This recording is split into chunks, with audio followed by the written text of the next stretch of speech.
Hello, in this video, I will talk to you about the mouse controls. Firstly, right-click to pan the view.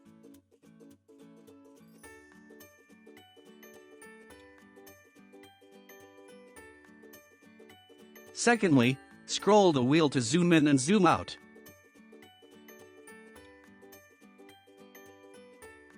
Third, left-click to select any item. You may also apply multiple selection of items. Left-click on the scene. Drag the mouse to draw a rectangle that will include the items to be selected in left-click.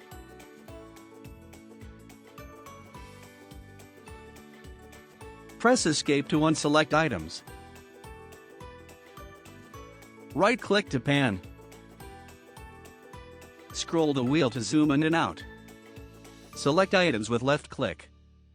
See you in the next tutorial video.